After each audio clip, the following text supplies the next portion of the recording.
ఇప్పుడు మనం బైబిల్ గ్రంథంలో ఎఫెసీయులకు రాసిన పత్రిక 4:27 చదువుదాం. ఎఫెసీయులకు రాసిన పత్రిక 4:27 త్వరగా. అపవాదికి చోటు ఇవ్వద్దండి. దొంగతనం చేసేవాడు ఇక మీదట దొంగతనం చేయక అక్కర గలవానికి పంచిపెట్టండి. హల్లెలూయా, హల్లెలూయా.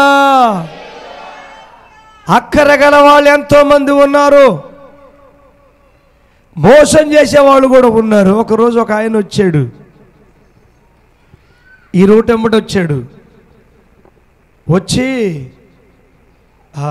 సార్ మా భార్య హాస్పిటల్లో పడింది, డబ్బులు కావాలి, ఛార్జీకి డబ్బులు కావాలి సార్, ఎంత కావాలని అడిగిన. ఒక 250 కావాలి సార్ అన్నాడు. ఎంత కావాలి? వినండి, జాగ్రత్త వినండి.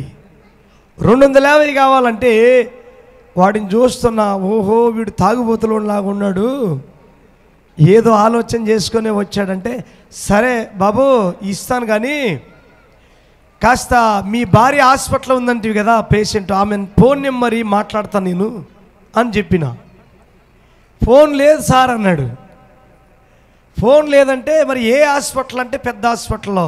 పెద్ద హాస్పిటల్ అయితే ఇప్పుడే నేను వచ్చి ప్రార్థన చేస్తాను, మీ భార్యకి హాస్పిటల్కే వస్తాను, నేను వచ్చి ప్రార్థన చేసి మరి నీకు 250 ఇస్తానని చెప్పిన. అంటే అట్లయితే సర్లే సార్ అన్నాడు. కూర్చో అన్న, ఒక 5 నిమిషాలు రెడీ వస్తాను ఇంట్లో నుంచి అని చెప్తే అడ్రస్ లేడు. ఇంకా అంటే త్రాగుబోతుల వాళ్ళకి ఆ త్రాగటానికి ఆలోచన వచ్చినప్పుడు ఎవరినైనా అడుగుతారు. అవసరమైతే ఇంట్లో భార్య చీరే ఉంటే దాన్ని తీసుకొని పోయి ఆడన అమ్ముకోనైనా సారాయి తాగుతారు వాళ్ళు. అంటే సాతానుడు ఏం చేస్తాడు, అరే నువ్వు తట్టుకోలేవురా తాగేది, నువ్వు అలవాటు నేర్చుకున్నావురా, ఏమవుతుందో ఒక పావు తాగితే పొద్దున్నే తాగుపోరా అంటుంది. ఆ ఫ్రెండ్స్తో స్నేహం కట్టుకొని పోతే ఆ ఫ్రెండు వాడు సారాయి కొట్టుకు తీసుకొని పోతాడు, వాడితో పోరా అని చెప్తుంది. ఈ వ్యాపారం పోవద్దురా అని చెప్తుంది. ఇంట్లో ఉండే డబ్బులన్నీ ఖాళీ చేయరా అని చెప్తుంది. ఈ రోజుల్లో చాలామంది ఎలా తయారైపోయారంటే ప్రియులరా, అవసరమైతే కన్నా బిడ్డలనైనా అమ్ముకొని సారాయి తాగాలనేటువంటి ఆలోచన కలిగి బ్రతుకుతున్నారు కొంతమంది, అందరూ కాదు. దేవుని పిల్లలు, ఈరోజు నువ్వు దేవుణ్ణి నమ్మి కంచె వేసుకుంటున్నావు. నా దేవుడు నాకు సాయం చేశాడని, నా దేవుడు నన్ను బలపరిచాడని. ఎంత అద్భుతం చూడండి. మరి కొంతమంది కంచె వేసుకోరు,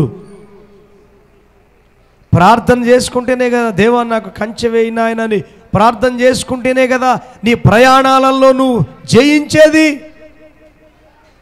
లేకపోతే నువ్వు ఏడ జయిస్తావు? కాబట్టి సాతానుకు చోటివ్వద్దు. అయితే దొంగతనం చేసేవాడు ఇక మీదట దొంగతనం చేయకూడదు. అక్కరగల వాళ్ళకు మీరు పంచిపెట్టండి. అక్కడి నుంచి చదవండి, అక్కరగల వాళ్ళని చెప్పి ఆ మాట చదవండి. పంచిపెట్టుటకు, అక్కరగలిగిన వానికి పంచిపెట్టు నిమిత్తము, వీలు కలుగు నిమిత్తము. మన చేతులతో, బాబో ఆ లాస్ట్ వాళ్ళకి వినబడుతున్నాయి నా మాటలు, మన చేతులతో మంచి పని చేయుచు. ఏంటంట? కష్టపడాలి. అమ్మా చెప్పండి అమ్మా, అమ్మ మైకు తీసుకురావాలా మీ దగ్గరికి? ఏమ్మా కష్టపడాలన్నా 4 పల్లెలు తిని పడుకోవాలమ్మా? చెప్పండి, చెప్పండి, గట్టిగా చెప్పండి.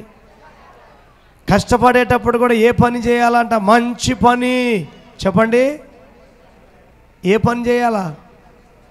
మొన్న ఒక ఆయన చెప్తున్నాడు, ఎక్కడ నువ్వు పని చేస్తున్నావు అంటే బ్రాందీ షాపులో అంటున్నాడు. నీకేమన్నా పనులు దొరకలేదా? ఇంకా నువ్వు బ్రాందీ షాపులో పని చేయాలా? 10 సంవత్సరాల నుంచి 15 సంవత్సరాల నుంచి చేస్తున్నా సార్. చేస్తున్నావు, ఏమైంది అంటే అక్కడే ఉన్నాడు, ఆశీర్వాదం లేదు. గమనించండి ప్రియులారా, ఇక్కడ వాక్యం ఏం చెప్తుంది? మంచి పని చేయండి, మీ చేతులతో కష్టపడండి, అక్కర కలిగిన వాళ్ళకు పంచిపెట్టు నిమిత్తమై నువ్వు మంచి పని చేయి.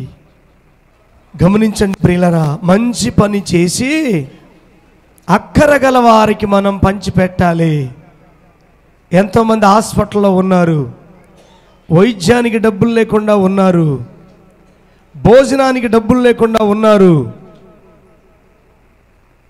ఎంతోమంది పేద స్థితిలో ఉన్నారు, ఎంతోమంది వేదన పడతా ఉన్నారు. అక్కర కలిగిన వారికి పంచిపెట్టు. గమనించండి ప్రియమైన దేవుని బిడ్డలారా, ఎవరికన్నా పెడుతున్నావా లేదా? నువ్వు వాక్యం ఏం చెప్తుందంటే, మీరు ఆదివారం వచ్చేసరికి కొంత సొమ్మును మిగిలించుకొని తీసుకొని వచ్చి దేవుని సన్నిధిలో దేవునికి కానుక వేయండి అని కొరింథీ సంఘానికి పౌలు చెప్తా ఉన్నాడు. చెప్పండి, ఎక్కడ వేయాలంట? ఒకసారి ఒక చర్చికి వెళితే ఒక ఆమెని కానుక పట్టమని చెప్పారు. ఒక 10 సంవత్సరాల క్రితం ఆమె కానుక పడతా కానుక సంచిలోకి చేయి పెట్టి డబ్బులు తీసుకుంటా ఉంది. నాకు అనిపించింది, ఇంతమంది ఉన్నారు చూస్తారు అనుకోదా ఈమె?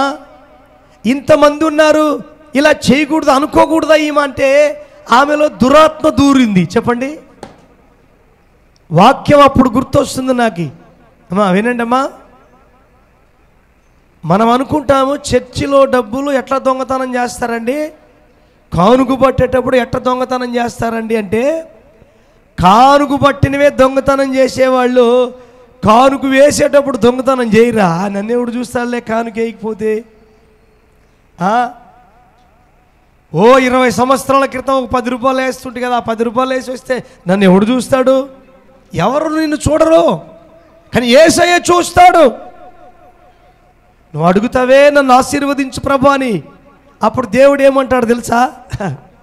నువ్వు అక్కడే ఉన్నావురా. నువ్వు ఎక్కడున్నావు? వినండి, 20 సంవత్సరాల నాడు ఎట్టున్నావో అప్పుడు అట్లనే ఉన్నావురా నువ్వు. 20 సంవత్సరాల నాడు కూలి 50 రూపాయలు, ఇప్పుడు 500 రా కూలి. వింటున్నారా?